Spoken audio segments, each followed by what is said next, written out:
welcome to the CX Files podcast. I'm your host, Mark Hillary. Paula Kennedy-Garcia is Vice President of Strategic Projects and Corporate Strategy at Concentrix. She leads the Concentrix gig platform called Solv. We talked about Solv on this podcast in August last year, and one of the big differences between then and now is that it really felt like an emerging technology back then, something to look forward to in the future. But clearly today it's much more accepted as normal, and that's not least because work from home became normal during the COVID pandemic. In this episode, Paula gives an update on Solv, what's happened in the last year and a half or so, and progress on Gix CX more generally, and what she's planning for next year. Okay, Paula, thanks for being back on the podcast after about 16 months or so. I've got to ask you initially, because, the point of saying that is that this year just seems to have vanished. It doesn't feel like more than a year since we were talking here. How has 2020 been for the Solv team and maybe Concentrix more generally, just to ask, has everybody there kind of got into a new routine now? Yeah, I think we've all had to, right? 2020's been a year that's challenged absolutely everyone. And as a business, I think, we adapted very quickly because our clients needed to and our people needed us to adapt quickly. And, Mark, I think that we are pretty nimble in our approach as a business, despite our sheer size. And we can do that because of the technology solutions we have in our toolkit, the great leadership that we have. But we also, I think, through the pandemic, we were able to leverage what was already a scaled work-at-home business with all of the practices associated to that, everything embedded that related to communication, process, people management, alongside, the innovating things that we had like gig, bots, messaging.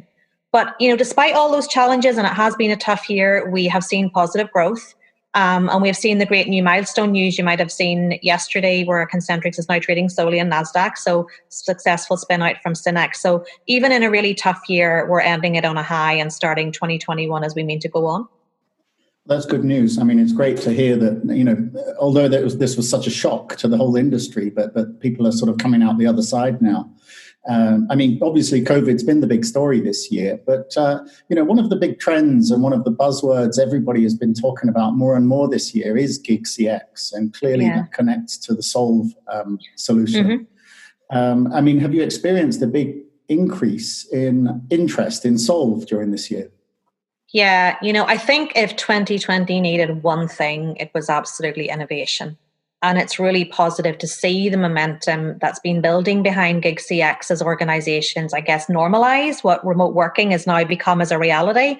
So we certainly didn't anticipate a global crisis like a global pandemic, a COVID pandemic to happen. But having had, I guess, the experience and the maturity in Gix CX already firmly established, it's definitely served us very well. It's served our clients well to be able to offer new options for the new business challenges that everybody face. So we've definitely seen an increase in intent from organizations of all sizes.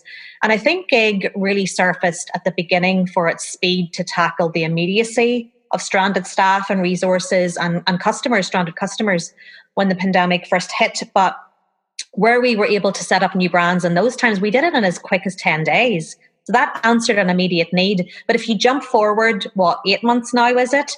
At more, I think Gig is firmly in strategy discussions. So we have brands actively planning for, more than 20% of their volume to be in a crowd solution in the next 12, 18 months, including those industries who were hardest hit from global downturn like travel and things, because, they've got to be even more disruptive. They've got to look at lower cost options to bounce back in 21 because everything has been so impacted on the bottom line. And then we've got brands who are leveraging Gig as their sole option for support, the smaller businesses, the unicorns, and they've those also who turn to Gig for holiday season and seasonality to flex their staffing. So a lot of those predictions of that movement and growth had come this time last year with the analysts. We did a study, as you know, with Peter Ryan on the outlook of Gig CX. But I guess 2020 has spurred all of that along in terms of urgency. And we're seeing that in terms of pipeline and what we can do for next year. Yeah, it must have been good to have already had a work, an established work from home solution just ready to go when all of this kicked off. Well, because it's not just about getting people at home, it's everything that goes around with it. And I think that's what really helped us, was to have those practices that we could just share out to all of the leaders and people in our business that hadn't worked in that way before, but could do it pretty quickly when we could guide them faster. Mm. That's great. Now, before we were talking, I looked around online to see if anybody had been mentioning Solv recently, and I saw an article by Callum Chase, the AI expert, and Yes. he was actually on this podcast back in the early days. So maybe it's time to ask him back. But he wrote something in Forbes, and he mentioned Solv, and he said that Gix CX is now allowing brands to support products, but without the agents needing to know very much about what they're supporting, because they provide the human touch, but the AI intelligent system can actually provide the knowledge about the products. I mean, I guess a sort of like real-time AI-powered FAQ. I mean, is this a sort of aspiration that he's talking about, or is this something that's currently happening?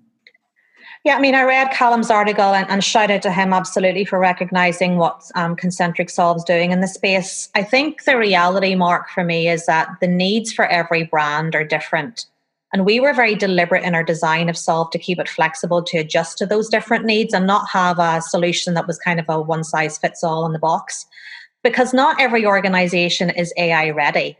Right. And whilst COVID, I guess, did force the hand of many to start to fast track automation and remote solutions for sure, the flip side of that is that many hadn't been ready with data and design levels to go directly into AI or bot automation. But the beauty of Solv is that we create from the outset, we create really rich customer insights and data very, very fast. So the issue type, customer type, complexity, satisfaction. So we can also very quickly augment what is an existing brand's data set from the crowd interactions themselves and help our clients then execute on that automation strategy in parallel to their crowd strategy. So for those who already had great data, then yes, to Callum's point, there is a lot that AI can do in that gig experience. But honestly, we still see the strength of the crowd as having that really refined domain expertise and indeed being the brand users and the brand fans. I think that combination of the human empathy and the affiliation to your brand and what they stand for is what's really enhancing the customer experience. So we see CSAT in excess of 85 and 90% straight out of the gate. And we see customer response times improving by 20%, sometimes significantly more in an asynchronous model if it's supporting email. So that efficiency and the quality improvements like those is really what's making Solv compelling for organizations to integrate into their customer ecosystems. Yeah, because my observation of the people I've talked to about Gix CX is that this fan of the brand is actually one of the key selling points. We're moving away from this era of the kind of minimum wage contact center agent, not a particularly desirable long-term career, into a sort of environment where we've got expert advisors. They're fans of the brand, they know the product inside out, and they're actually having a great time. Gamers supporting other gamers, and fashionistas supporting other fans of fashion. So I mean, is there really a shift in attitude and respect for the agents here then? I mean, do you think that Gig CX is kind of changing the role of the agent into an expert? It's certainly from our side. I mean, I think for Gig and Gig CX to thrive, it has to perform better than traditional models. And it does that because it offers also something different to the gig worker. You break down all of those preconceptions as people want to work in this way, they're choosing to work in this way. Yet, our end-to-end onboarding processes, they're refined versions of what everyone is used to in assessment, skills matching, and knowledge evaluation and things they do in the traditional model. But it's just refined to be suitable for a digital environment. And Solv is invite only, so we still very much select the best of the best to support the brands that are on our platform. But what the industry is really benefiting from is that it's now different levers that are creating value for brands in Gig CX. It's not about cheapest labor. It's about outcome-based commercials that are based on successful resolution of customer queries. It's about tangible uplifts in CSAT. It's about the removal of the overheads that sit in bricks and mortar. So brands now have a model which is focused on talent first, and they're only paying when that talent successfully delivers a positive customer outcome.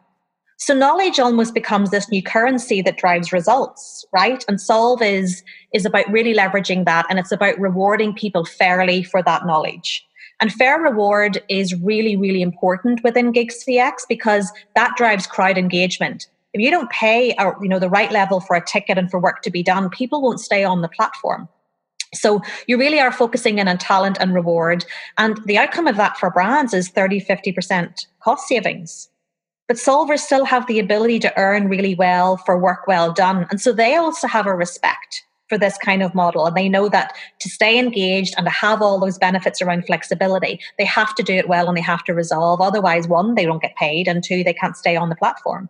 So I do think it's taking a shift, and it's given what maybe in the contact center space we've been trying to do with commercial models for so long, but it always still comes back to procurement-led, lowest point of purchase, right? And so this is giving a different dynamic, and I think it's really working. Yeah, and I think that certainly from the attention it's getting, it definitely seems to be working. And there is a focus on, the expertise of the agents and actually being able to engage with customers at the same level. It's interesting because NPR in the States, they've been covering Gix CX recently, but their coverage is really very negative. They're almost comparing Gix CX to the guys you see on bikes delivering meals from restaurants, so very, very kind of commoditized type service. I mean, is this just because there's a few bad actors in the States, or is there something more, or maybe they just they've misunderstood the industry? It's probably a mix of things, but I think one of the challenges that there is that we're in a little bit of a place right now where terminology is conflicting understanding. Even what is work at home versus flexible contracting versus gig, they're all different things, but there is a little bit of a tendency sometimes to roll it all up as gig, and maybe it isn't necessarily truly defined. And where it isn't clearly defined, that risks the misperceptions and the misunderstanding. I mean, speaking for Solv, our model is designed to be pure Gig CX. And so what that really means is that solvers are fully unshackled from a traditional support structure. They are independent contractors. They have autonomy to choose when and where they solve, how long they solve for, which days they solve for, and they can solve from any device. So it is all about choice. And brands also have that autonomy. They can change as and when they want the ticket prices. They can choose their support locations because that will be driven by how much you pay for the task. And they reward solvers for the time that they spend on that. So, I think it's like everything new. As new consumption models come in, they naturally become a focal point for scrutiny, right? But I think that makes it even more important that as leaders in this space, we build the models responsibly, we build them sustainably so that they can thrive through that new future of work. And that includes responsibly navigating the legislative side of gig as that continues to mature. So I think you'll continue to see that change. And there's always potentially going to be some bad actors who are doing things differently. But if we can stay true to what Gig and Gig CX has, it has such a potential. And it's easy to be negative on something which really is inciting quite a bit of change. Yeah. People always criticize the new anyway. Finally then, it's December now. It's the last month of the year, rather amazingly. What's your prediction for Gig CX next year? I mean, what do you think is going to happen? What would you like to happen maybe? Yeah, listen, I think the momentum in 2020 continues to gain really good traction, and there is such great potential for Gig CX to become standard in new customer management strategies, whereas a year ago we were still talking about it being very emerging.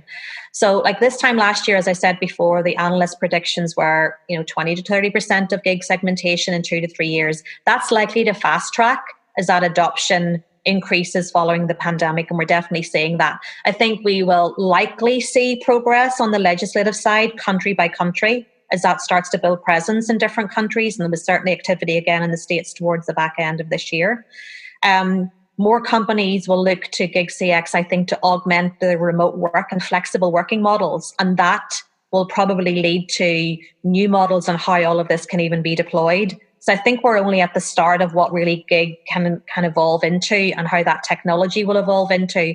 And we're already planning a lot of that with clients today. So it's why I'm pretty confident that we'll start to see some of those changes. So we have spent a lot of time this year with our platform features and global sourcing footprint planning. That's going to continue to expand in the early part of 2021 for us as we move with some brand expansion that's in the planning stages already.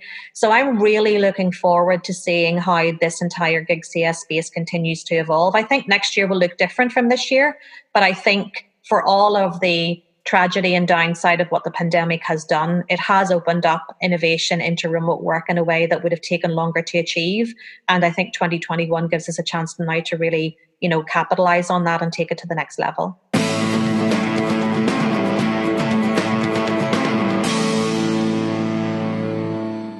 Thanks for downloading the CX Files podcast. If you have a moment, please give us a star rating or review on your favourite podcast provider, because this really helps other people to find the podcast. If you have any suggestions for future guests, or ideas, people or topics, then please just find myself, Mark Hillary, or Peter Ryan on LinkedIn and send a suggestion.